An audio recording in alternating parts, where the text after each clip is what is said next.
ഈശ്വര, നടക്കൂല്ല എന്നൊരു ഉറപ്പുമില്ലാത്തൊരു കല്യാണം, ഒരു ജീവൻ മരണ പോരാട്ടം. നല്ലൊരു കണി കാണിക്കണേ. എല്ലാ പ്രശ്നങ്ങളും നിർത്ത് എന്നെ അഞ്ജലിയെ ഒരുമിപ്പിക്കാനുള്ള നല്ലൊരു കണി.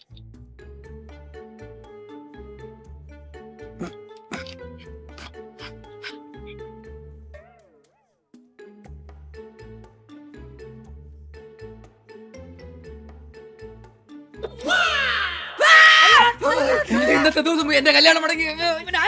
ഇവിടെ ഉള്ള ഒരാൾക്കും ഒരു വെളിവില്ല. അമ്മയ്ക്കെങ്കിലും ഒന്ന് ചിന്തിച്ചൂടെ? എടുത്തോ പിടിച്ചോ എന്ന് പറഞ്ഞ് നടത്താൻ തോന്നുന്നു. 10-15 എണ്ണായി.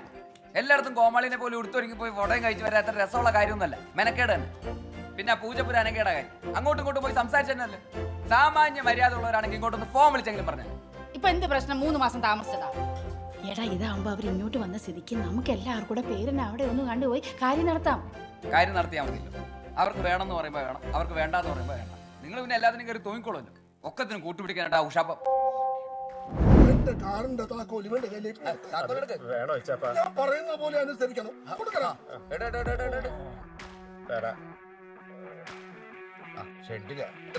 അത്യാവശ്യമായിട്ടുള്ള സാധനങ്ങളാണ് കളയുന്നത്.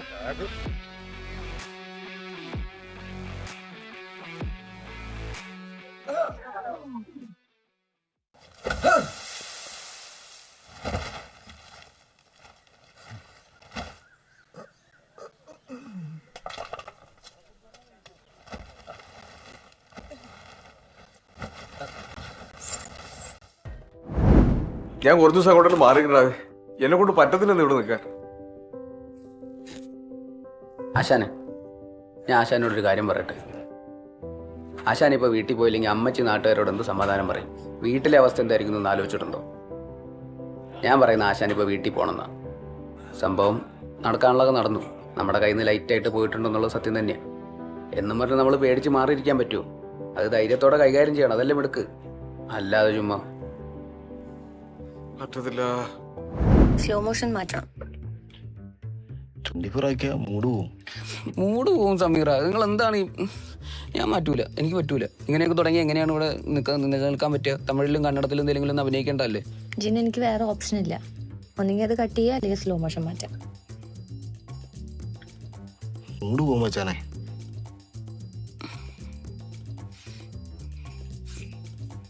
മൂടും പോട്ടെ, മലയാള സിനിമ നശിച്ചു പോട്ടെ. പെണ്ണോന്ന് വിചാരിച്ചിട്ടാണ്, ഇല്ലെങ്കിൽ കാലി തൂക്കി ഞാൻ തറയിൽ അടിച്ചാനെ. എന്റെ കൈ പിന്നെ പറഞ്ഞാൽ അങ്ങ് മറക്കാൻ പോലോ. എന്താ പറഞ്ഞത്? നിന്റെ മൂക്കാൻ വേണ്ടി അടിച്ചാൻ പൊട്ടിക്കേ. എന്നാ ഞാനും അടിക്കും.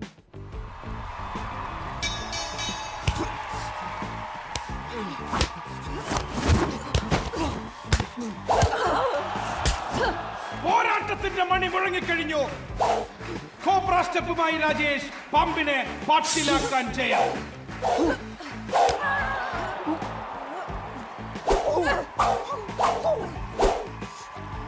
വീറിന്റെ വാശിയുടെ കണ്ണഞ്ചിപ്പിക്കുന്ന നിമിഷങ്ങളാണിത്.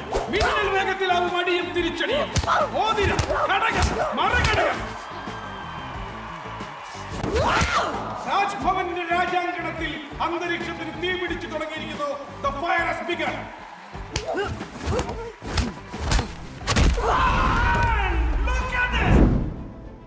എടാ, നമ്മുടെ കാരണവന്മാരായിട്ട് 10 പൈസ നമുക്ക് ഉണ്ടാക്കി തന്നിട്ട്, പക്ഷെ നമ്മൾ പിഴയ്ക്കും. കിട്ടുന്ന സിറ്റുവേഷനിലെല്ലാം എൻജോയ്, അല്ലാത്ത സിറ്റുവേഷനിലെല്ലാം ഫൈറ്റ് ചെയ്യും. അതാണ് ലൈഫ്. ഒരു ഫോൺ കോൾ ചെയ്ത് ഈ മുറിയിൽ ഇപ്പൊ ലക്ഷങ്ങൾ വരും. എങ്ങനാ? അതാ ക്യാരക്ടർ, വിശ്വാസം. അത് കുത്തുവാളയാണ് അജേഷ് ഉണ്ടാക്കിയെടുത്താളാ. അതാ ഇല്ലാതായത്. ഈ സ്വർണ്ണം അല്ലെങ്കിൽ പിന്നെ അജേഷ് ഇല്ല. അതിന്റെ ഇടയിലാണ് ജോയ് മോനെ, ഡോക്ടർ ഫൈസൽ.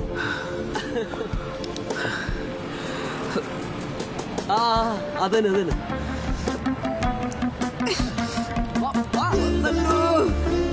എന്റെ പൈസ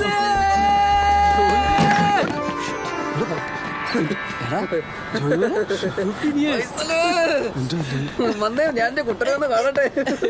മാറ കാലം നിന്നെ കണ്ടിട്ട് നിനക്കൊരു മാറ്റമില്ല. എനിക്ക് എന്റെ കണ്ണുകളെ വിശ്വസിക്കാനേ ആവുന്നില്ല. അല്ലേ? ബെൽറ്റൊക്കെ ഇട്ട് നെഞ്ചില് രോമൊക്കെ വന്ന്. ഡോക്ടറാ ഇത്? അതന്നെ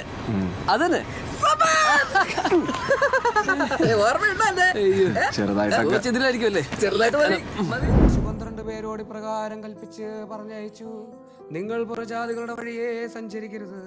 നിങ്ങൾ രോഗികളെ സുഖപ്പെടുത്തുവിൻ, കുഷ്ഠരോഗികളെ ശുദ്ധരാക്കുവിൻ, മരിച്ചവരെ ഉയർപ്പിപ്പിൻ, പിശാചുക്കളെ ബഹിഷ്കരിപ്പിൻ. വില കൂടാതെ നിങ്ങൾക്ക് കിട്ടി, വില കൂടാതെ നിങ്ങൾ കൊടുപ്പിൻ.